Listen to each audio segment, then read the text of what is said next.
अब तक की कहानी में हम देख चुके हैं कि कैसे इटर्नल प्राइम ड्रूइग म्यूटेंट्स के खिलाफ एक षड्यंत्र रच रहे हैं, पर कुछ ऐसे इटर्नल्स भी हैं जो ये सब नहीं करना चाहते हैं। पर उन इटर्नल्स में एक ऐसा इटर्नल भी है जो कि थैनोस का ग्रैंडफादर है, और अब ड्रूइग उससे म्यूटेंट्स को मारने के लिए सोच विचार करने गया है। अब आगे क्या होगा ये हमें आगे की स्टोरीज में ही पता चलेगा, पर आज हम जानेंगे कि आखिर ड्रूइग क्यों इन म्यूटेंट्स को मारना चाहता है। अब अगर आप में से कोई ये वीडियो पहली बार देख रहा है तो मैं उससे यही कहना चाहूँगा कि इस वीडियो को अच्छे से समझने के लिए वो इसका फर्स्ट एपिसोड देखे। तो अब कहानी को आगे बढ़ाते हैं।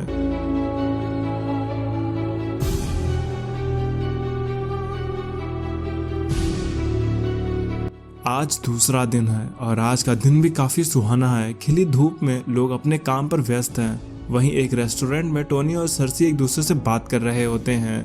टोनी कहता है, सर्सी अब बातें बहुत घुमा फिराकर हो चुकी हैं, चलो अब सीधे मुद्दे पर बात करते हैं। मुझे ऐसा क्यों लग रहा है कि एक दो दिन में हमारी फाइट होने वाली है।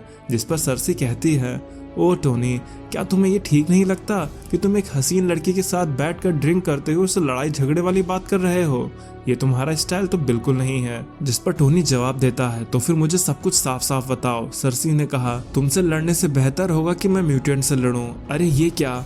और तभी आसमान से एक रोशनी सर्सी को वहां से ऊपर खींच ले जाती है, और ऐसा करने वाला कोई और नहीं बल्कि फिनिक्स, कैप्टन मार्वल और थॉर थे। कैप्टन ने कहा, टोनी अब वो हमारे कब्जे में है और हम इसे ले जा रहे हैं। वहीं ट्री हाउस जो कि म्यूटेंट्स का एक बेस है, वहां से साइक्लॉप्स ने भी आसमान में फिनिक्स को नोटिस किया। तो साइक्लॉप्स जीन से कहता है, ये भी क्या दिन आ गए हैं। एक वक्त था जब फिनिक्स म्यूटेंट्स का हिस्सा हुआ करती थी, अब देखो ये अवेंजर्स के साथ है। जिसपे जीन कोई रिस्पॉन्स नहीं देती है। तो साइक्लॉप्स उससे कहता है, जीन क्या तुम मुझे सुन भी रही हो? तो जीन कहती है, सॉरी साइक्लॉप्स, मैंने तुम्हें नहीं सुना, मेरा ध्यान तो कहीं और था। ये इंसान हमें आज भी एक्सेप्ट नहीं करते हैं। मैं दुनिया के कुछ हिस्सों में आज भी इनका हम म्यूटेंट्स के प्रति विरोध प्रदर्शन देख सकते हैं। हम चाहें इनके लिए कितना ही क्यों ना कर लें, पर इनकी नफरत हमसे कम नहीं होती। मैं सबके दिमाग में एक साथ तो नहीं झांक सकती, पर इनके दिलों में जो है मैं वो महसूस कर सकती हूँ। ये हमसे नाराज हैं क्योंकि हम जितनी भी बार मरते हैं उतनी बार वापस आ जाते हैं, और इनके लोग जो मारे गए वो आज तक इनके पास वापस लौट कर नहीं आए। इनकी नफरत कुछ इस तरह से हम लोगों के लिए ही बढ़ती जा रही है। जिसपे साइक्लॉप्स कहता है, मैं ये बात समझ सकता हूँ कि आपका कोई अपना जब आपसे बिछड़ जाता है तो कैसा लगता है, पर हम सबको तो वापस नहीं ला सकते हैं। हमारे द 5 बस म्यूटेंट्स को ही जिंदा कर सकते हैं, इंसानों को नहीं।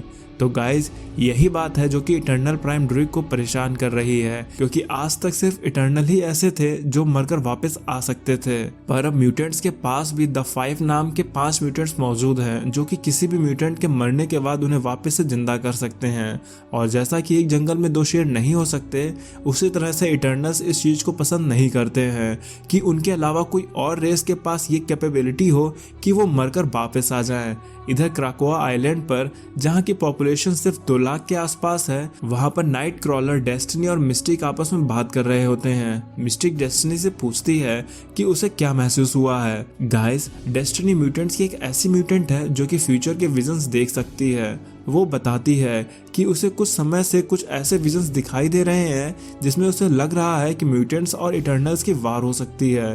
तो नाइट क्रॉलर वहां से भागते हुए कहता है कि उसे इसके बारे में जल्दी ही क्वाइट काउंसिल को बताना होगा। इधर अराकी बेस पर पॉपुलेशन 10 लाख के आसपास है म्यूटेंट्स की। वहां पर मैग्नेटो, स्टॉर्म और केबल बैठ के कुछ डिस्कस कर रहे होते हैं कि तभी वहां पर नाइट क्रॉलर थका हुआ पहुंचता है। जिस पर मैग्नेटो कहता है कि कर्ट, तुम इतनी जल्दी में क्यों हो? क्या अर्थ पर सब कुछ ठीक है? तब कर्ट कहता है कि डेस्टिनी कुछ विजन्स देख रही है जिसमें इटर्नल्स हम म्यूटेंट्स पर वॉर कर सकते हैं। जिस पे केबल कहता है, इसका मतलब मामला बहुत सीरियस है, हमें जल्दी ही ये सब बात काउंसिल को बतानी होगी। तभी सीन शिफ्ट होता है और हमें अवेंजर्स माउंटेन दिखाया जाता है, जहां आयरन मैन के सामने सर्सी एक चेयर पर कैद होती है। आयरन मैन उससे सवाल कर रहा होता है। वो कहता है, सर्सी क्या तुम मुझे बताओगी कि इटर्नल्स आखिर कर क्या रहे हैं? तो सर्सी अपने कपड़ों को उतारते हुए कहती है, टोनी ये भी कोई समय है ऐसी बातें करने का, हम कुछ और भी कर सकते हैं। जिस पर टोनी कहता है, इनफ, तुम्हारी ये सब हरकतें मुझे तुम पर और डाउट करने को मजबूर कर रही हैं। तुमने पिछली बार हमको धोखे में रखा था थैनोस को लेकर, उसने तो ये अर्थ को लगभग डिस्ट्रॉय ही कर दिया था। वो तुम लोग का प्राइम बन चुका था और ये सब बातें तुमने हमसे छुपाई। मैं तुम पर भरोसा नहीं कर सकता। पर तभी पीछे से कैप्टन आते हैं और कहते हैं बस बहुत हुआ टोनी, सर्सी एक टाइम पर अवेंजर का हिस्सा रह चुकी है, उससे थोड़ी नरमी से तो पेश आना ही चाहिए। सर्सी मुझे बताओ कि क्या टोनी सही है कि इटर्नल्स किसी तरह की जंग की तैयारी कर रहे हैं? जिस पर सर्सी कहती है नहीं टोनी तो बस ऐसे ही ज़्यादा सोच रहा है। पर कैप्टन शांति से सर्सी को घूर रहे होते हैं, जिस पर सर्सी कहती है उप्स, मैटर शायद ज़्यादा ही सीरियस हो गया है। टोनी कहता है जब से तुम लोगों ने थैनोस के बारे में हमसे छुपाया, मैंने तभी से तुम लोगों पर नज़र रखना शुरू कर दिया था। मुझे कल ही अटलांटिक ओशियन में कुछ एनर्जी सिग्नल्स मिले और वहीं पर नहीं, मुझे कई जगह पर इस तरह के सिग्नल्स मिले। ऐसा लग रहा है कि इटर्नल्स किसी तरह के बॉम्ब्स को टेस्ट कर रहे हों। तो सर्सी कहती है ड्रूइग क्या कर रहा है वो उसे नहीं पता। अब हम इटर्नल्स उस तरह से नहीं रहते हैं, हमने अपने आप को बांट लिया है, जिसमें मैं और बाकी के कुछ लोग अलग अलग जगहों पर रहते हैं। इधर ओलंपिया में ड्रूइग बाकी के इटर्नल से म्यूटेंट को लेकर उनसे परमिशन लेने आया होता है। वो उन्हें कन्विंस करते हुए पूछता है हमारे 3 प्रिंसिपल्स में एक प्रिंसिपल है correct the excess deviation gene, और ये म्यूटेंट्स कोई और नहीं बल्कि उसी एक्सेस डेविएशन जीन का नतीजा है जो कि इंसानों की तरह दिखते हैं। हमें इन्हें मारना ही होगा। ये अब तक मारे जा सकते थे पर अब ये हमारी ही तरह मरकर वापस आ सकते हैं। इनका मरना जरूरी है। जिस पर बाकी के इटर्नल्स के ग्रुप भी सहमति जताते हुए ड्रूइग को ऐसा करने की परमिशन दे देते हैं।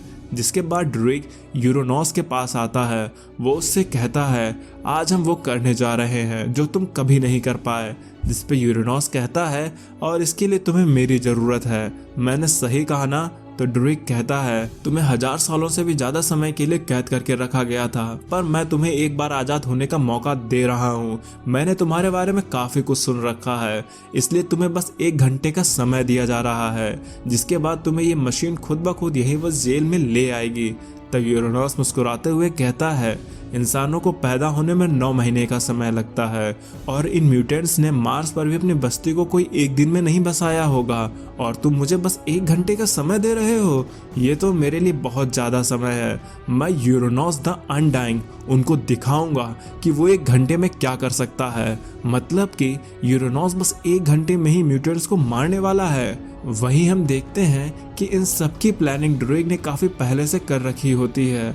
उसने एक म्यूटेंट जो कि बाकी के म्यूटेंट्स को जिंदा नहीं देखना चाहती है, उससे म्यूटेंट्स के डिफेंसेस, उनके सीक्रेट्स के बारे में सब जान रखा होता है। वो म्यूटेंट जिसका नाम मोयरा है, वो ड्रूइग को बताती है कि मैं ह्यूमैनिटी की तरफ हूँ और एंटी म्यूटेंट की मुहिम से जुड़ी हुई हूँ। जिस पर ड्रूइग कहता है तुम उन्हें एक्सेस डेविएशन कहो, वो कोई म्यूटेंट नहीं है।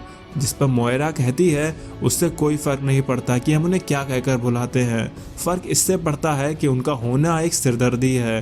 किसी भी वॉर को जीतने के लिए यह जरूरी होता है कि उनके कम्युनिकेशन सिस्टम को जैम कर दिया जाए।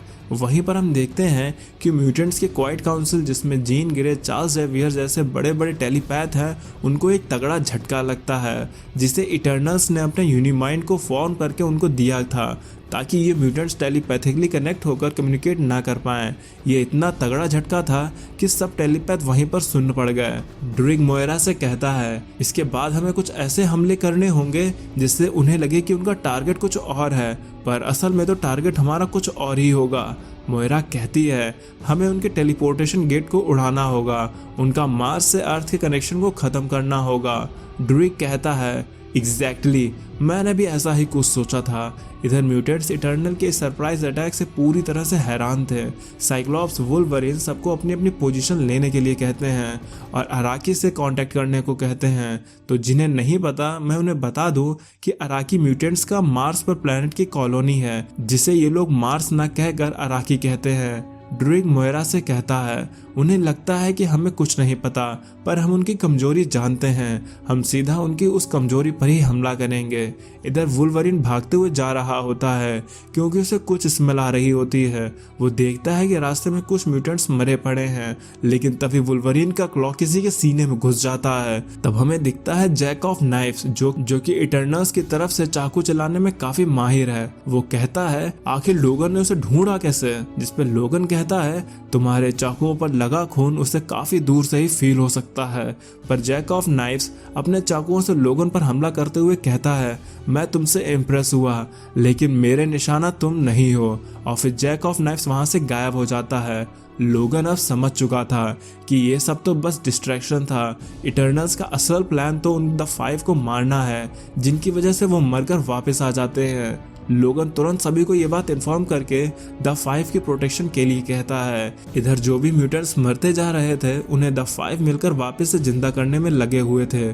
तभी हम देखते हैं कि केबल जिंदा होता है, यानी ये हमला इतना बड़ा था कि केबल तक मारा जा चुका था। इसके पैरेलली ही हमें दिखाया जाता है यूरेनॉस को, जो कि उल्टी गिनती गिन रहा होता है और वो केबल का स्कल पकड़कर कहता है तो ये सब कुछ इस तरह से खत्म होगा।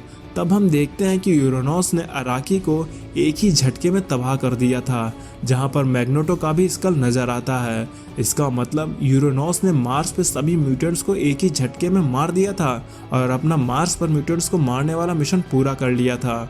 इधर ड्रूइग अब मिशन खत्म होने के बाद यूरेनॉस से वापस जेल में मिलने आता है। वो कुछ कह पाता, यूरेनॉस पहले ही बोल पड़ता है, तुम फिर से मुझसे मिलने यहाँ पर आए? ऐसा तो हो नहीं सकता। इसका मतलब तो यही है कि मुझे फिर से बाहर निकाला जाएगा क्योंकि तुम अपने मिशन में फेल हुए हो, तुम उन द फाइव को नहीं मार पाए। तो ड्रूइग इस बात से चिढ़ जाता है। वो कहता है जब आपका इरादा इतना बड़ा होता है तो उसमें कहीं ना कहीं चूक हो ही जाती है, और ये काम मैं तुम्हें यहाँ से बिना बाहर निकाले ही करूँगा, तुम्हारे हैक्स को यूज करके। तो यूरेनॉस कहता है तुम वो भी करके देख लो, आखिरकार में तुम्हें जरूरत तो मेरी ही पड़ने वाली है। इधर अवेंजर्स माउंटेन पर अवेंजर्स को भी इस अटैक के बारे में पता चलता है। वो कोई एक्शन लेते कि तभी पूरी दुनिया को एक मैसेज कास्ट होने लगता है, जिसमें ड्रूइग उनसे कह रहा होता है, मेरे प्यारे ह्यूमंस, मैं ड्रूइग इटर्नल प्राइम हूँ। मैं जानता हूँ कि तुम सब म्यूटेंट्स की वजह से परेशान हो, वो ऐसे लोग जो मर नहीं सकते, पर हमारा काम ही है एक्सेस डेविएशन को खत्म करना। आज आपको ये जानकर बेहद खुशी होगी कि उन म्यूटेंट्स का सफाई अभियान मैंने शुरू कर दिया है। हो सकता है इससे आपको कुछ तकलीफ हो, तो इससे आप घबराएं नहीं, हम आपका पूरा ध्यान रखेंगे क्योंकि हम इटर्नल्स बने ही ह्यूमंस की प्रोटेक्शन के लिए हैं। हो सकता है आपको समुद्र से कुछ ऐसी चीजें देखने को मिलें जिनकी आपने कभी कल्पना भी नहीं की थी, पर यकीन मानिए ये सब बस आप ह्यूमंस के लिए ही है। तब हम देखते हैं बहुत सी जाइगेंटिक मशीन्स को, जिन्हें हैक्स कहकर बुलाया जा रहा होता है।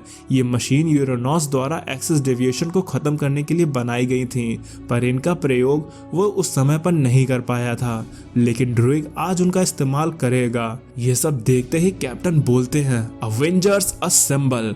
लेकिन टोनी को अवेंजर्स माउंटेन में किसी घुसपैठ होने के सिग्नल मिलता है, जिसको ट्रेस करते हुए वो उस जगह पर पहुंच जाता है।